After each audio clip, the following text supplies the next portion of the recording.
ગુજરાતના રાજકારણના ખૂબ મોટા સમાચાર અત્યારે સામે આવી રહ્યા છે ને આ સમાચાર સાંભળીને ભાજપ અને કોંગ્રેસ બંને પક્ષની ઊંઘ છે તે હરામ થવાની છે, કારણ કે અત્યારે એક સમાચાર એવા સામે આવી રહ્યા છે કે ગુજરાતમાં ફરી એકવાર નવી રાજકીય પાર્ટી છે તે આવી રહી છે ને આ અહેવાલ બીજા કોઈ નહીં પરંતુ ગુજરાતના ખૂબ જ જાણીતા વરિષ્ઠ પત્રકાર એવા જગદીશભાઈ મહેતાએ આ અહેવાલ છે તે પોતાના જે દૈનિક છે તેમાં પ્રસારિત કર્યો છે ને હવે તેમની સાથે આપણે વાત કરીશું. જગદીશભાઈ, ખૂબ મોટા સમાચાર છે ને આપે જે અહેવાલ અહેવાલ જે આપણે છાપ્યો છે એ હજુ સુધી આ પહેલાં કોઈને મોટે સાંભળ્યું નથી, ખૂબ જ ઊંડાણપૂર્વક આપે લખ્યું છે એટલે ખૂબ જ ચોક્કસ માહિતી આપને કંઈક મળી લાગે છે. શું આખી વિગત છે? જુઓ, એને એક્સક્લુઝિવ આપણી ભાષામાં કહીએ છીએ કે એક માત્ર આપણને પહેલાં વાત મળી છે ને આપણે પ્રગટ કરી છે.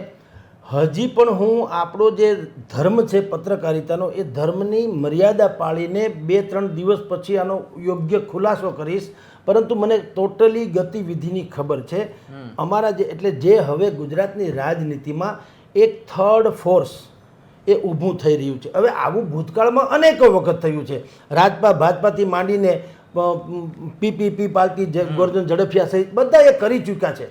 પણ એવું હોત તો એ ન્યૂઝ બ્રેકિંગ ન્યૂઝ તરીકે આપણે પ્રગટ કર્યા ના હોત, એને લીડ સ્ટોરી આપણી ભાષામાં ન બનાવી હોત. પણ સાવ એવું નથી.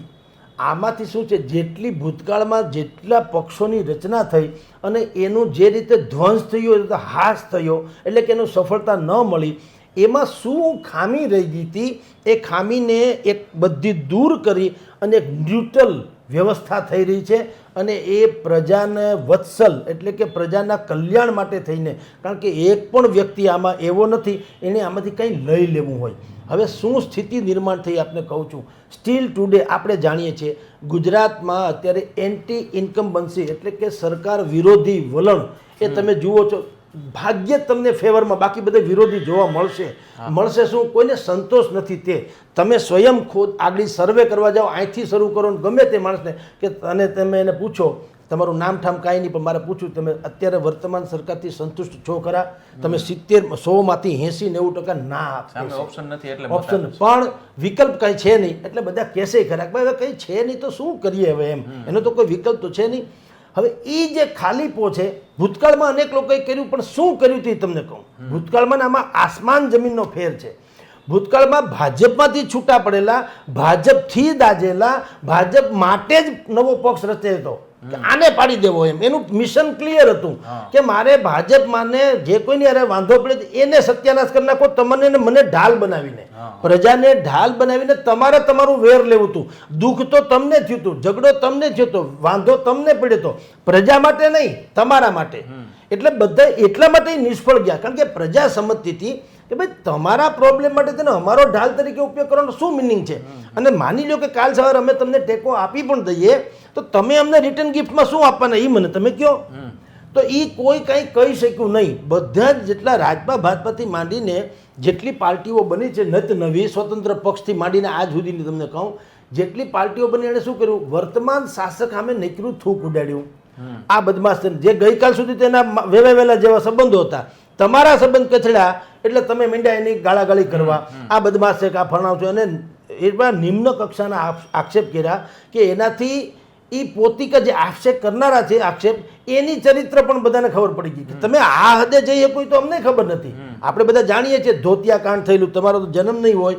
એક જમાનામાં શંકરસિંહ વાઘેલાએ જ્યારે ખજુરિયા કર્યું હતું ત્યારે અહીંયા એક ભારતીય જનતા પાર્ટીના વરિષ્ઠ નેતા જે હતા એને બાકાયદા એના ધોતિયા ખેંચીને હાહાકાર મચાવ્યો. તો એ છાપામાં આવેલું છે. પાછું આ કંઈ બિન સંસદીય વાત નથી, રેકોર્ડ ઉપરની વાત છે એમ કહું છું. આ હદે પહોંચી ગયા હતા એટલે લોકોએ જોયું કે ઓહો અમે તમને શાસન હોપીને કરવાનું હું, તમે આ હદે જઈ શકો છો. આજે એ છે કાલ બેન દીકરીને તમે તો ગમે તે વસ્ત્ર હરણ કરી લ્યો. એટલે એને કારણે અત્યાર સુધીમાં ગુજરાતમાં થર્ડ ફોર્સનો કોઈનો વીમો પાક્યો નહીં. ત્રીજા પાર્ટીનો વીમો શું કામ થર્ડ પાર્ટીનો નથી પાક્યો? એનું કારણ પાછું આ હતું કે બધાએ પ્રયાસ કર્યો અહીં પોતિકા માટે કર્યો. અર્જુનને આમ જે બધા ધનુર્ધરો હતા બધાને કીધું હતું માછલીની આંખ વીંધી નાખે એને સ્વયંવરમાં પરણવાની વાત હાલતી હતી, બરાબર. બધાએ શું કીધું, આ માછલીની આંખ જો વિંધાય તો મારાથી જ વિંધાય, નહીં તો કોઈથી ન વિંધાય, કારણ કે લાભ જોયો તો મને જ મળવો જોઈએ, બીજા કોઈને નહીં.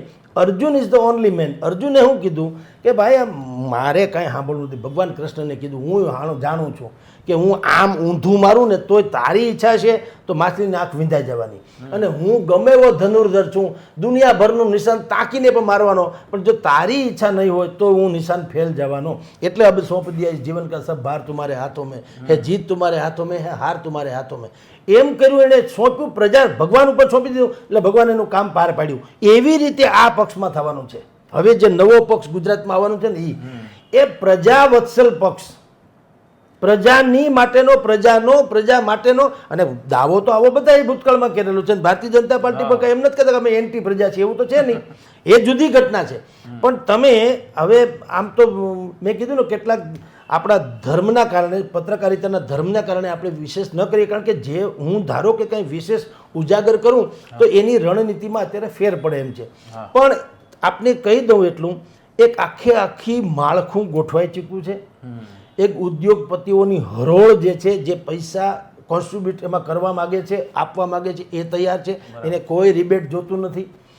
બીજું, આ લોકો જે પણ અત્યારે બધું રચના કરી રહ્યા છે નવા પક્ષની, મોટા ભાગનાની એવી શંકા છે કે શંકરસિંહ વાઘેલા એપી સેન્ટર હશે. મને કેટલાયને ફોન આવ્યા કે બાપુ છે, બાપુ હોય તો બાપુ હોય. બાપુએ તો અનેક વખત ભૂતકાળમાં કરી લીધા છે, તો એ કોઈ, મેં કીધું એવડા મોટા ન્યૂઝ નથી તો પછી તો ખેર એણે તો, અને પોતે બાપુએ રાજપામાંથી નીકળ્યા પછી ચોથી પાંચમી પાર્ટી આડાવડી કરીને 2-3 જણા એણે ગોઠબંધન કર્યા ને કાંઈ મેળ પડ્યો નહીં. એ ન્યૂઝ નહોતા.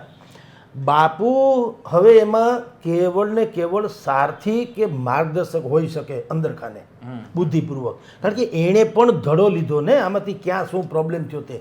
પણ જેટલા પણ ગુજરાતમાં જેટલા લોકો કૌશલ્યવાન છે, ચારિત્રવાન છે, પછી જેટલા લોકો પોતે વિઝનરી છે, જેની પાસે કંઈક સમાજનું ભલું થઈ શકે એવી વાતો છે, હું એક બે નામ આપું એટલે સમજી જાય, લોકોને અઘરું ન લાગે એટલે કહું. કનુભાઈ કળસરિયા મહુવાના, એના વિશે કોઈને કાંઈ સંદેહ નથી, બધા સમજે છે. માણસ આવે તો સારો માણસ છે, ધેટ્સ ઓલ. જેમ એક જમાનામાં જુનાગઢમાં મહેન્દ્રભાઈ મસરૂ હતા, મહેન્દ્ર મસરૂ બધાને ખબર, એના વિશે કંઈ વ્યાખ્યા કરવાની જરૂર નથી. એવા લોકોની તાણ નથી હિન્દુસ્તાનમાં, આપણા ગુજરાતમાં. બરાબર. એટલે આ લોકો એમ કહે છે કે બહુરત્ના વસુંધરા જે છે, તો ઉદ્યોગપતિઓના એક ગ્રુપે શું કીધું કે ભાઈ ભલે એને કોઈ ભોજ્યભાઈ ઓળખતો ન હોય, પણ એ કમસે કમ નિષ્ઠાવાન, પવિત્ર, ચારિત્રશીલ, પ્રજાવત્સલ, લોકોનું સારું કામ કરી શકે, પાછો આવડતવાળો, કે કોકે શિક્ષણમાં કંઈક કાઠું કાઢ્યું હોય, કોકે ઉદ્યોગમાં કાઠું કાઢ્યું હોય, કોકે સમાજ સેવામાં કાઢ્યું હોય, કોકે ખેતીમાં નવીનતમ ખેતી કરીને કઈ રીતે લોકોની જે આવક છે બમણી તમણી થઈ જાય એવા પ્રયોગ કરી બતાવ્યા હોય, ખાલી ચોપડા ઉપર નહીં. તો આવા જે સર્વક્ષેત્રીય નિષ્ણાંત લોકો જે છે, એવા લોકોને એમ કે આપણે આમાં ઉમેરવાના છે ને એને કહેવાનું છે કે તમે લડો, તમારી બાકીની જવાબદારી બધી અમારી, આર્થિકથી માંડીને તમારું જે માર્કેટિંગ કરવાની જવાબદારી છે અમારી છે. પણ એ ઊભા હોય ધારો કે, તો કોઈ એમ તો ન જ કહી શકે એટલીસ્ટ કે આને મત ન અપાય, એમ ન કહી શકે. ન આપે તો એનો અફસોસ થવો જોઈએ, જો આ એનો માપદંડ છે કે અમારા ઉમેદવાર, એટલે કે અમે જ્યારે ભવિષ્યમાં જે પાર્ટી એમ કે કરવાના છીએ, એ પાર્ટીમાં ઉમેદવાર એવા ઊભા રાખવાના કે ભલે કદાચ હારી જઈએ. કારણ કે આ તો એવું છે, રાજકારણમાં તો બધું એવું છે ને કે જેની પાસે સારામાં સારું સંગઠન હોય ને આ તેને બધું હોય, જીતી જતા હોય છે. તો એ કે અમે ભલે હારી જઈએ, નો પ્રોબ્લેમ, કારણ કે અમારે કાંઈ લોચો લેવા તો આવવું નથી, પણ અમે એવા વ્યક્તિ તો ચોક્કસ ઊભા રાખશું કે કોઈક જીતા હશે ને એની ખુશાલી કરતાં હારાનો ગમ વધુ રહે મતદારોને, કે આ હારી ગઈ બહુ કહેવાય, નહીંતર મજા આવત એમ. દાખલા તરીકે નરેન્દ્ર મોદી અહીં જીતી ગયા રાજકોટમાં, એની કેરિયર અહીંથી શરૂ થઈ, તો એ જે જીતાનો જશ્ન જે કયો એના કરતાં મનસુખભાઈ મહેતા એ હારી ગયાનો ગમ વધુ હતો રાજકોટને. કારણ કે બધાય મોઢે કોઈની ત્રેવડ નથી કહી શકે કે ના ભાઈ હું ભાજપને માનું છું, તમને મત નહીં આપું. ભાજપવાળાએ પણ એને આગતા સોગતા કરી હતી, કારણ કે વ્યક્તિ જેવું હતું. હવે ભલે સુગ્રંથિત તમારું સંગઠન એટલે હારી જાય જુદી વાત છે, પણ લોકોને અફસોસ થયો કે મનસુખભાઈ હારી ગયા, બહુ ખરાબ થયું વાળું. ભલે મોદી સાહેબે જીતી ગયા તો સારું થયું હતું, પાછું એમ ત્યારે તો એવું હતું જ નહીં કે ભાઈ મોદી સાહેબ ખરાબ, કે આજ સુધી એનો રેકોર્ડ તો સારો છે ભગવાન દયાથી. એટલે એ એમ કે છે ભલે જીતી ગયા, આપણે જ જીતાડ્યા, પણ એને અફસોસ એવો રહી ગયો કે મનસુખભાઈને હરાવીને જીતાડે પડે એની ખોટું, એના કરતાં કોઈ બીજો ઉમેદવાર હતો તો એ જે કોઈ હારે એનો અમને અફસોસ ન લાગત.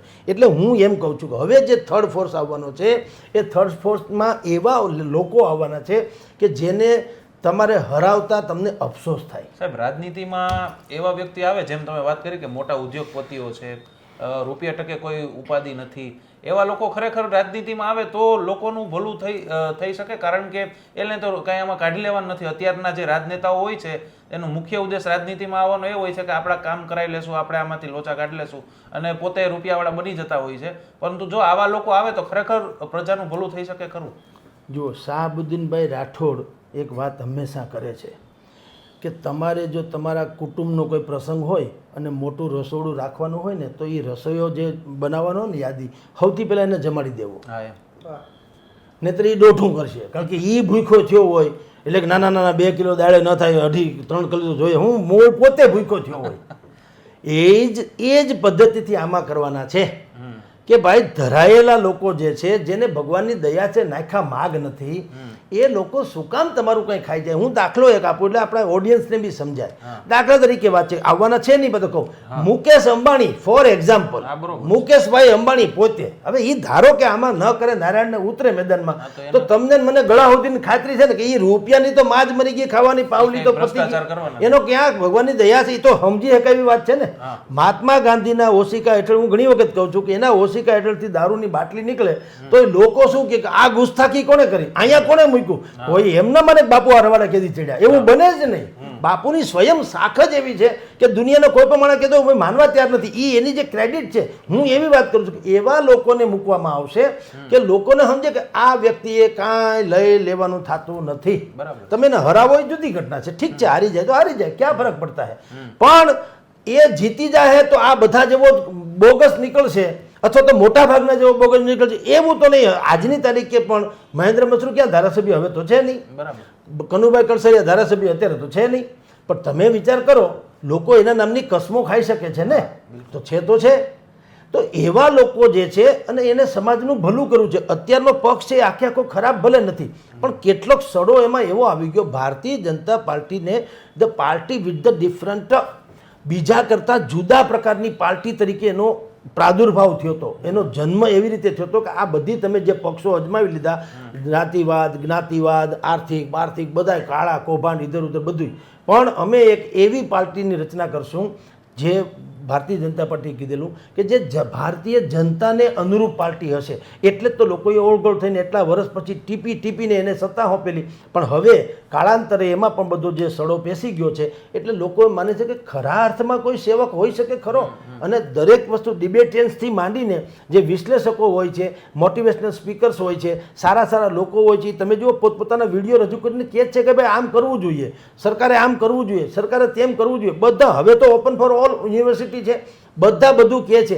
એનો અર્થ એમ છે કે આખા સમાજને એક 2-3 વસ્તુની બહુ મોટી ખોજ છે. એક સત્યની ખોજ છે. સત્ય એને બિલકુલ જોઈએ છે 100% પ્યોર, એમાં લેશ માત્ર ફેરફાર નથી માંગતા. 916 માર્કાનું સત્ય જોઈએ છે. બીજું કાયદેસર તમારી સામે સેવકવાળો માણસ જોઈએ છે. તમે લ્યો ને પગાર, ક્યાં ના પાડે કોઈ, તમે પગાર ભથ્થા લ્યો, જેમ શિક્ષક લે છે, કલેક્ટરનો પગાર છે, ફલાણાનો, બધાને પગાર કર્મચારી હોય છે, એમ પ્રધાનોનો હોય તો છે જ. તમે તારે 2000 ડબલ લઈ લ્યો ચાલો પગાર, પણ તમે 200-500 કરોડના કૌભાંડ કરી નાખો અને અમારી ઉપર તમે અટ્ટહાસ્ય ફેરો, અમારી ગરીબીની ઉપર અટ્ટહાસ્ય ફેંકો, એ હવે સહન થાય એમ નથી. અને લોકો છે ને હવે એક વસ્તુ નક્કી કરી છે કે ભાઈ હવે જાગ ઉઠા ઇન્સાન, હવે અમે તમારી ઉપર અમારું જીવન ઓળખતો હવે નહીં થવા દે. અત્યાર સુધી બધું આવેલું ખબર નહોતી, હવે અવેરનેસ એવી આવી ગઈ છે ને બધાને ખબર પડી કે આપણા એક મતનું શું મૂલ્ય છે. એટલે પહેલાં તો મેં કીધું આ જે નવી રચના હવે થઈ છે, દશેરાના દિવસે એનું એનાઉન્સમેન્ટ થવાનું છે. સાહેબ, અત્યાર સુધીમાં તમે તમારા કરિયરમાં ખૂબ લાંબુ કરિયર છે તમારું, અનેક ત્રીજી પાર્ટીઓ, ભાજપ કોંગ્રેસ સિવાયની ત્રીજી પાર્ટીઓના ઉદય જોયો હશે ને એનો અસ્થાયી તાત્કાલિક થતો જોયો હશે. તો એ પાર્ટીઓ અને આ પાર્ટીમાં શું ફરક હશે? જેમ કે છેલ્લી પાર્ટી આપણે કહીએ છીએ આમ આદમી પાર્ટી, જે 2022માં એનું કાંઈ હાલ્યું નહીં, તો એ પાર્ટી અને આ પાર્ટીમાં શું એવો ફરક હશે કે લોકો તેને સ્વીકારશે? કારણ કે કંઈક તો એ વિચારીને આવતા હશે કે ત્રીજી પાર્ટી ગુજરાતમાં હાલતી નથી, તો પણ એ લોકો આવી હિંમત કરે છે. તો શું ફરક હશે બંને વચ્ચે, જે અત્યાર સુધી પાર્ટીઓ આવી અને આ પાર્ટી વચ્ચે? સારું થયું કે આમ આદમી પાર્ટી જેવી હતી એવી વર્તાઈ ગઈ. આ છેલ્લામાં છેલ્લો ઈ સ્ટ્રોક ન લાગ્યો હોત તો હજી ઘણાય ભમરા જેમ આગમાં પડે ને એમ પડી ગયા હોત. હવે છેલ્લે એ પણ અજમાવાઈ ગયું કે તિરંગા ઝંડાની લહેરાવીને જે લોકોએ રાજનીતિના શુદ્ધિકરણની વાતો કરેલી એ પણ નેરા ભ્રષ્ટાચારમાં ખદબદતા જોવા મળ્યા. એટલે લોકોને હવે ત્યાં સુધીની વાત અહીં ગળા સુધી આવી ગયો કહેવાય ને, કે બધું થઈ ગયું ભાઈ, અમારે તમારું કાંઈ સાંભળવું નથી બધું. એટલે હવે તમે ટૂંકમાં પ્રજાને હવે જે પાર્ટી આવવાની છે, ટૂંકમાં પ્રજાને કંઈ કહેવાનું થતું જ નથી. તમે અગરબત્તી પેટાવો પછી તમારે માર્કેટિંગ કરવાની જરૂર પડે નહીં. અગરબત્તીએ કહેવું ન પડે કે હું સુગંધિત છું, જુઓ ભાઈ સુગંધિત છું, કાંઈ નહીં. એનું પ્રાગટ્ય જ કહી દે. તમારે કહેવું પડે કે વાહ બહુ સરસ સ્મેલ છે, કઈ અગરબત્તી છે, કઈ બ્રાન્ડની છે, વગેરે વગેરે. એનું વ્યક્તિત્વ જ એવું હોય કે તમારે સ્વીકારવું જ પડે કે આપણે આને મત ન આપીએ તો એક મતદાર તરીકે આપણે દ્રોહ કરી રહ્યા છીએ લોકતંત્રનો. મતદાર તરીકે તમને અફસોસ થાય, દ્રોહ કરી રહ્યા છો. અને બીજું એ લોકો બી કહેશે, જે પણ પાર્ટી નવી આવવાની છે કહેશે, જો ભાઈ હમને જો કરના થા કર લીએ, અભી આપકો જો કરના હો કર લીજીએ. પછી કહેતા નહીં.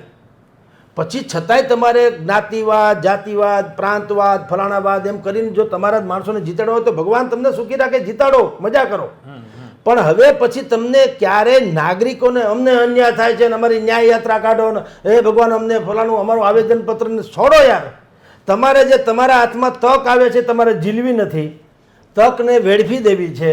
અને બાકી આખી જિંદગી દાદલો કૂટા કરવો છે તો ભોગવો, તો ભોગવો. તમને એક તરફ એમ કહે છે કે સારા માણસો એ રાજકારણમાં આવવું જોઈએ. તમે જો વિચાર બધા કરશે. આપણા ગુજરાતમાં તો ખાસ આ પ્રોબ્લેમ છે કે હું ને તમે મોરારી બાપુ કરતા કોઈક તો સારું બોલી શકે. તમે કેટલાક લોકોને સાંભળો આપણે લાગે બાપુ કરતા મસ્તીનું બોલ્યા, પાછું જીવન પાછું એવું હોતું નથી.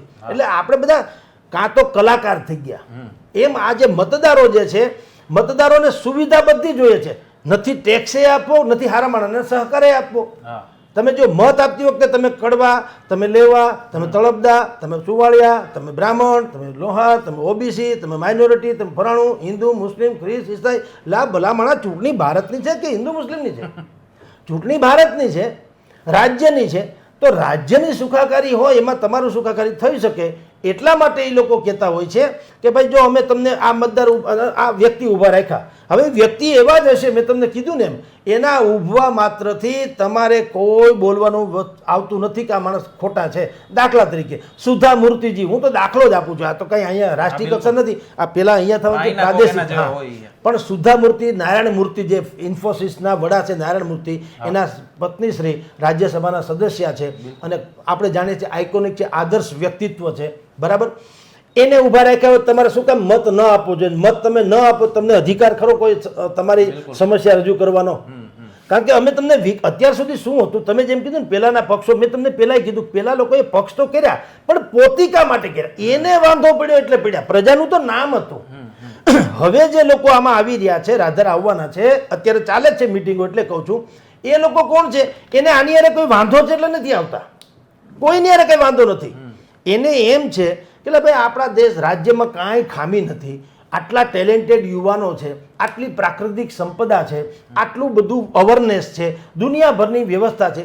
આપણે શું કામ અત્યારે પણ આ ડખો થાય કે આપણા પેપરે લીક થાય, આપણે કોઈની બેરોજગારી મટતી નથી, મોંઘવારી પણ ચરમસીમાએ છે, જ્ઞાતિ જાતિવાદના ડખા હાલે છે, એકબીજાને માથાકૂટ ચાલે છે. તમે જુઓ તો અહીંયા ટ્રાફિક જામ થઈ ગયો છે. તો તમે સમસ્યા જ સમસ્યા શું કામ હોય? માણસ આપણે છીએ અને ઉકેલ બધા પાસે છે. તમે સેમિનાર કરો તો આખી જગતની સમસ્યાનો ઉકેલ તમને બતાવે, પણ એનું ઇમ્પ્લિમેશન જે કહેવાય છે એ કોઈ કરતું નથી. એટલે થર્ડ ફોર્સ હવે જે આવવાનું છે એ આ પ્રકારનો આવવાનો છે કે ઉમેદવારને જોઈને તમને એમ થશે કે હું આને મત નહીં આપું તો એ મારી ભૂલ ગણાશે. અને પક્ષવાળા કહી શકશે કે સોરી ભાઈ અમને જો કરના થા કર લી, આપકો જો કરના થા. છેલ્લો પ્રશ્ન એ કે સમસ્યાઓ તો ઘણી છે, વર્ષોથી ઘણી સમસ્યાઓ છે. લોકો એમ કહે છે કે સારો ઓપ્શન નથી એટલે અમે ભાજપને ચૂંટતા આવીએ છીએ. 27 વર્ષ થયા, 30 વર્ષથી ભાજપની સરકાર છે અહીંયા. લોકો કેમ સાહેબ બદલાવતા નથી? કારણ કે આ જે ચૂંટણી આવે છે એ કઈ આખી જિંદગી માટેની ચૂંટણી નથી હોતી, 5 વર્ષ માટેની ચૂંટણી હોય છે. જો બીજો પક્ષ સારું કામ ન કરે તો પાછો બદલાવી નાખીએ. તો ગુજરાતની જનતા કેમ બીજા કોઈ પક્ષ ઉપર નથી વિશ્વાસ કરતી? જુઓ, સુગ્રંથ જેમ કે ઓર્ગેનાઇઝ ક્રાઇમ એક શબ્દ છે. તમે જુઓ બધા કાં દાઉદ નથી બની જતા, કોઈક ગેંગ હોય છે ને. હવે એ ગેંગ આપણે છારા ગેંગ, એ ચોરી જ કરે, બરાબર.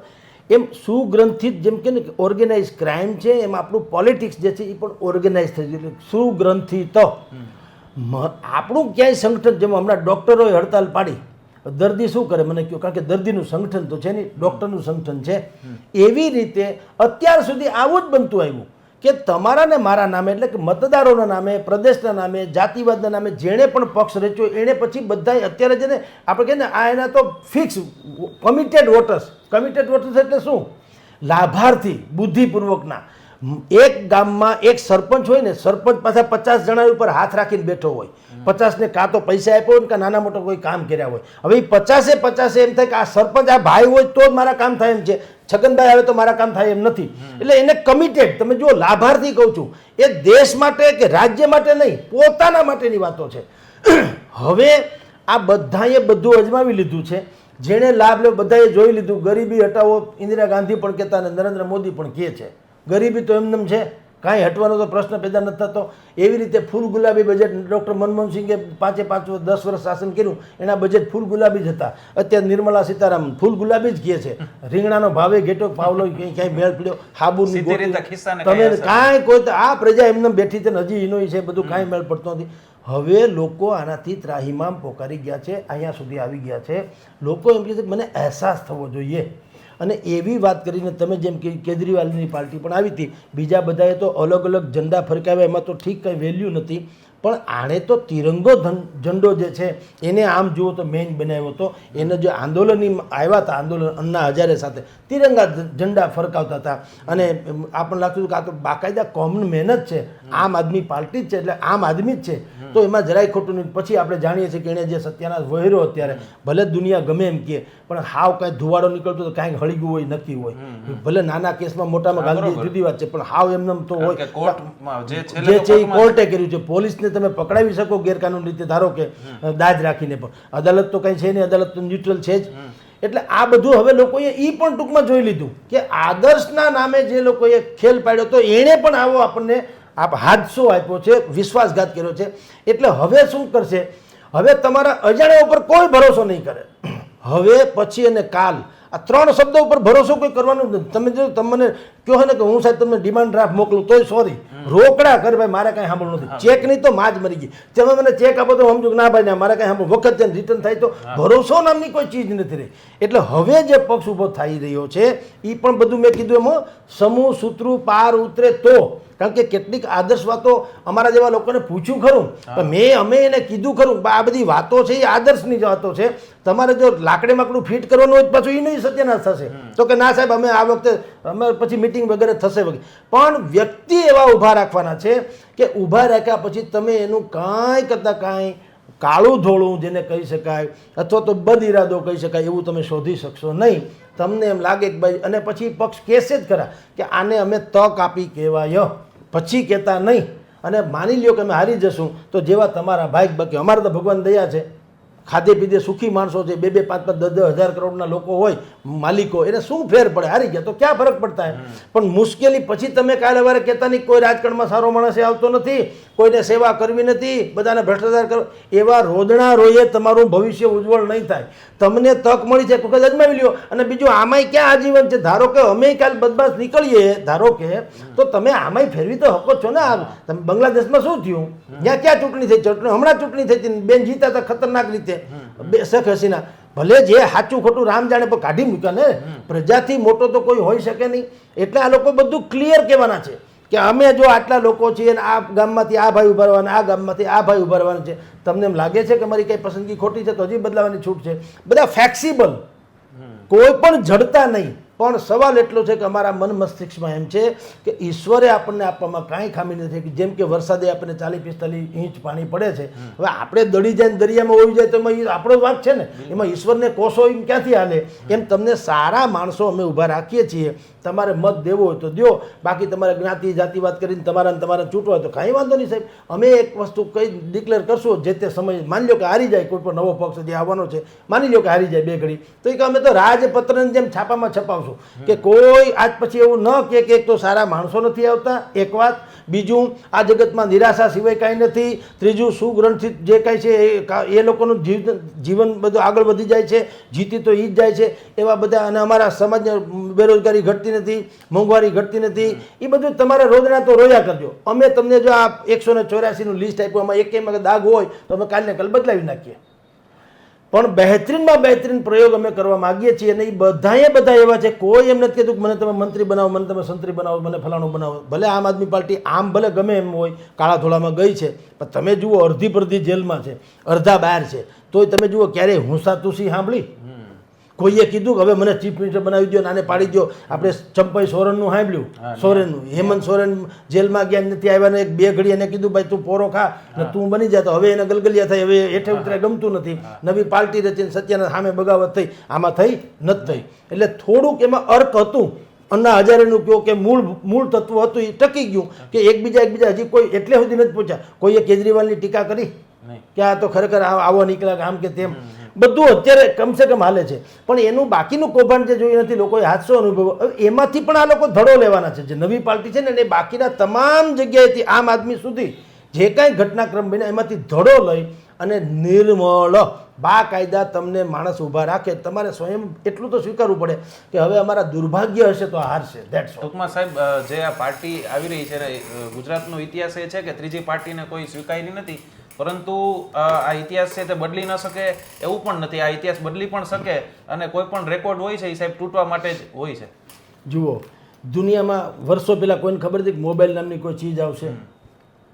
પહેલાં કોઈને આપણે સંજય દ્રષ્ટિ વાત કરતા, સંજય દ્રષ્ટિ એટલે કે મહાભારતના યુગમાં સંજય ધૃતરાષ્ટ્ર જોઈ નતા શકતા. સંજય કહેતા હતા કે અત્યારે મહાભારતના યુગમાં આમ હાલે છે.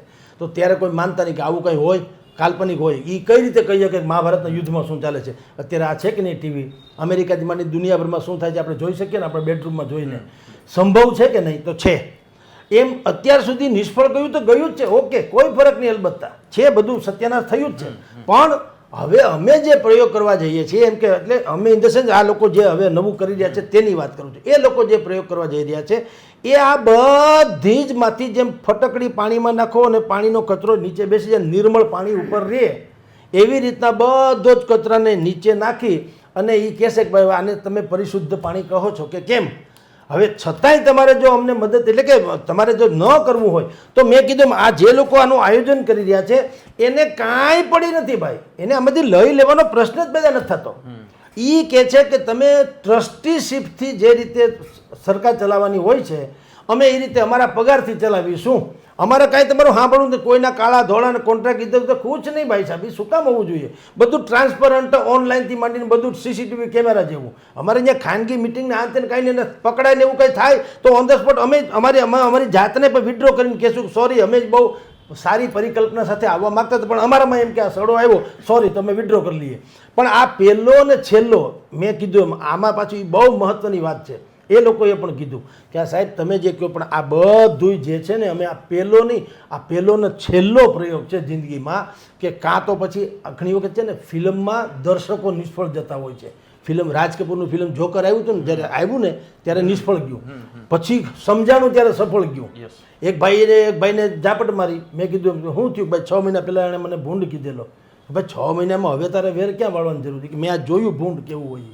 એમ જ્યારે તમે જુઓ તો ખબર પડે કે તમારે શું છે. એવી રીતના આ લોકોએ કીધું કે અત્યાર સુધી જે થયું તે અમે જોયું, એના સાક્ષી છીએ કે ભાઈ બધાએ વાત મોટી મોટી કરી પણ પછી સત્યાનાશનો પાયો કર્યો એટલે બધા હારી ગયા છે આમ આદમી પાર્ટી સુધીની.